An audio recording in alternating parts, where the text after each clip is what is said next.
Hi good morning everyone, this is Abhi Thakur. Welcome to Abhi's academy. आज के इस वीडियो लेक्चर में हम क्लास 12th हिंदी दिगंत भाग दो, जो बुक का नाम है दिगंत भाग दो, क्वेश्चन बैंक डिस्कस करने वाले हैं 2009 और 2010 का। हम लोग क्वेश्चन बैंक सीरीज स्टार्ट कर रहे हैं, जिसमें हम लोग 2009 से लेकर के 2025 तक का एक एक क्वेश्चन, ऑब्जेक्टिव क्वेश्चन बहुत अच्छे से डिटेल में समझेंगे, डिस्कस करेंगे, ताकि आपका बोर्ड्स एग्जामिनेशन में, चाहे वो 2026 का बोर्ड का एग्जामिनेशन हो, चाहे 27 को, चाहे 28 को, चाहे 29 को, कोई भी बोर्ड का एग्जामिनेशन हो, क्योंकि प्रीवियस ईयर क्वेश्चन बिल्कुल आता है ऑब्जेक्टिव पोर्शन से, तो आपका कोई भी प्रॉब्लम ना हो ऑब्जेक्टिव पोर्शन में। इस जो ये जो सीरीज हम लोग स्टार्ट कर रहे हैं ऑब्जेक्टिव का, ये सीरीज का हमारा सबसे पहला वीडियो लेक्चर है, जिसमें हम 9 और 10 का क्वेश्चन डिस्कस करने वाले, मतलब 2009 और 2010 का क्वेश्चन डिस्कस करेंगे। अब यहाँ पे क्वेश्चन आता है कि सर आपका पैटर्न तो है कि एक वीडियो लेक्चर में आप क्या करते हैं, एक वीडियो लेक्चर में एक ही साल का क्वेश्चन डिस्कस करते हैं, फिर इस वीडियो लेक्चर में आप 2009 और 2010 का क्यों डिस्कस कर रहे हैं? इसके पीछे कारण ये है कि 2009 और 2010 में ओल्ड पैटर्न चलता था, तो बहुत कम ऑब्जेक्टिव क्वेश्चन पूछा गया था। सो हम लोग ज्यादा समय बर्बाद ना करते हुए एक ही वीडियो लेक्चर में बहुत कम क्वेश्चन है तो डिस्कस कर लेंगे, सेपरेट वीडियो बनाने का कोई जरूरत नहीं है। जहां मुझे नीड होगा, जहां मुझे लगेगा, मैं वहां बना दूंगा। तो चलिए लेक्चर में आगे बढ़ते हैं। सबसे पहला प्रश्न हमारा है, बातचीत शीर्षक के निबंधकार हैं, मतलब बातचीत शीर्षक निबंध के निबंधकार है कौन? जयप्रकाश नारायण? बिल्कुल नहीं, ये तो हमारे संपूर्ण क्रांति के हो गए।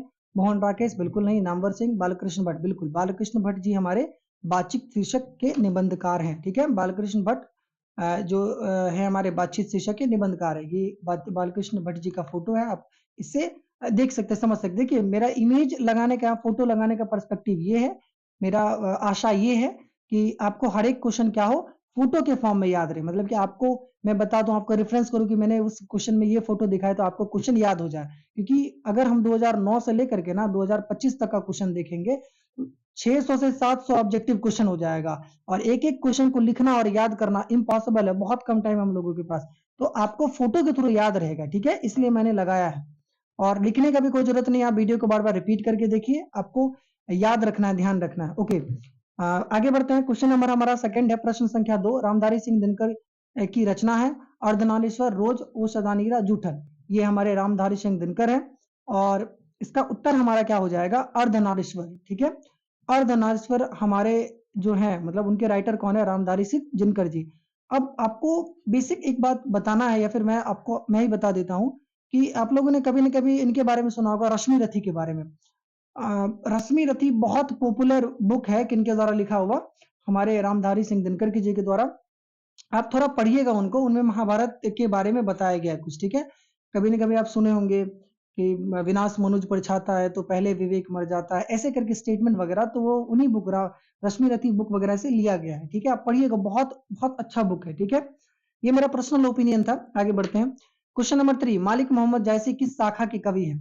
राम मार्ग, ज्ञान मार्ग, प्रेम मार्गी, कृष्ण मार्गी, मतलब कि किस मार्ग के कवि हैं हमारे मालिक मोहम्मद जायसी जी? ये हमारे मालिक मोहम्मद जायसी जी हो गए, जिनके बारे में आप पढ़े हैं कि इनका आंख वगैरह भी नहीं था, हाथ में भी प्रॉब्लम था, चेचक, ऐसे करके समथिंग समथिंग चैप्टर में। ठीक है, तो इनका उत्तर हमारा हो जाएगा प्रेम मार्गी। ठीक है, प्रेम मार्गी की शाखा के कवि कौन थे? हमारे मालिक मोहम्मद जैसी थी। प्रश्न संख्या 4, माँ के लिए अपने मन को समझाना कब कठिन हो जाता है? ये हमारा उस चैप्टर से है। एक माँ की बेबसी, नहीं नहीं, एक माँ की बेबसी नहीं, पुत्र वियोग, हाँ पुत्र वियोग। तो इनका उत्तर हमारा हो जाएगा पुत्र की मृत्यु पर। मतलब माँ के लिए अपने मन को समझाना कब कठिन हो जाता है? उनके पुत्र की मृत्यु पर, मतलब संतान के मृत्यु पर। ये जो उनकी रचनाकार है सुभद्रा कुमारी चौहान जी, उनका फोटो है। क्वेश्चन नंबर 5 हमारा, नावादास किसके शिष्य थे? तो नावादास किसके शिष्य थे? तो ये इनके नावादास जी के टीचर हैं, मतलब शिक्षक है, उनका नाम है रामानंद। याद रखिएगा, ऑब्जेक्टिव इसमें पहले हिस्ट्री में ही पूछा जाता है, बताइए कि नावादास किसके शिष्य थे, या फिर रामानंद के शिष्य कौन थे? तो ये हो जाएगा हमारा उत्तर नावादास। अगर पूछा जाएगा कि रामानंद के शिष्य कौन थे, तो नावादास। और रामानंद के सॉरी, नावादास के शिक्षक कौन थे? तो हो जाएगा हमारा रामानंद। आगे बढ़ते हैं। प्रश्न, अच्छा, ये हमारा 2009 में बस 5 क्वेश्चन पूछा गया था। ठीक है, इसलिए मैंने बताया था आपको कि बहुत छोटा वीडियो लेक्चर रहेगा, ज्यादा लेंथ नहीं बढ़ाएंगे इसका।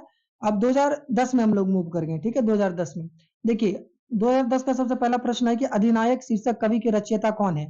तो इनका हो जाएगा हमारा उत्तर रघुवीर सहाय। रघुवीर सहाय अधिनायक शीर्षक के कवि, ये हमारे रघुवीर सहाय जी का फोटो है। दूसरा प्रश्न है, एक लेख और एक पत्र शीर्षक पाठ के रचयिताकार कौन है? तो भगत सिंह जी, ये भगत सिंह फोटो। आगे देखते हैं।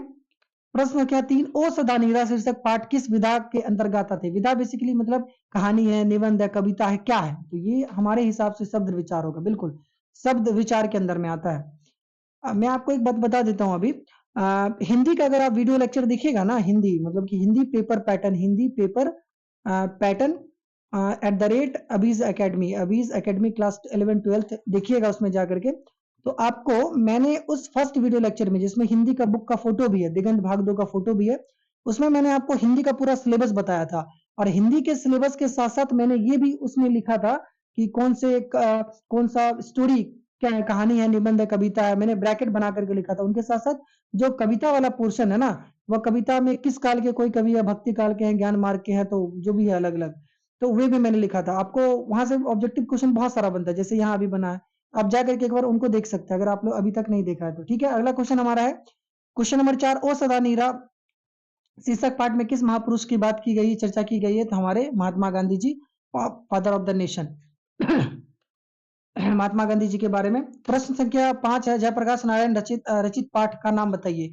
ये आपको मैंने रेफरेंस दिया था, पॉलिटिकल साइंस मतलब कि जो राजनीतिक विज्ञान का ऑब्जेक्टिव हम लोग कवर कर रहे थे 2009 का, 2010 वगैरह का, तो वहां पे क्वेश्चन था कि संपूर्ण क्रांति जो है, टोटल रेवोल्यूशन का नारा किसने दिया? जयप्रकाश नारायण ने। ठीक है, और हिस्ट्री में भी क्वेश्चन आता है इनसे। ये हमारे जयप्रकाश नारायण जी हो गए।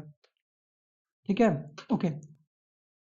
तो 2009 और 2010 में दिगंत भाग 2 से सिर्फ और सिर्फ 5 और 5 मतलब 10 क्वेश्चन पूछा गया था। ठीक है, आपको बता दूं 10 क्वेश्चन क्यों पूछा गया है, 2009 में 5, 2010 में 5 ऑब्जेक्टिव क्वेश्चन क्यों पूछा गया है? क्योंकि ओल्ड पैटर्न चलता था, पुराना पेपर पैटर्न हुआ करता था। 50 मार्क्स वाला जो आप लोग पढ़ते हैं कि 50 मार्क्स वाला पैटर्न, पेपर पैटर्न रहेगा, ये जो है हमारा 2018 के बाद चेंज होता है। ठीक है, तब तक यही कभी 50, कभी 30, कभी 10, कभी 15 ऐसे करके ऑब्जेक्टिव क्वेश्चन पूछा जाता है। आपको बेफिक्र रहना है, मैं आपको सारा का सारा क्वेश्चन करवा दूंगा। तो मिलते हैं नेक्स्ट वीडियो लेक्चर में। जो अगला हमारा वीडियो लेक्चर रहेगा, यही क्वेश्चन बैंक सीरीज का पार्ट 2 रहेगा, जिसमें हम लोग 2011-12 का क्वेश्चन डिस्कस करने वाले, क्योंकि इस वीडियो लेक्चर में हमने 2009 और 2010 का क्वेश्चन डिस्कस कर लिया है। ओके, तब तक के लिए थैंक यू।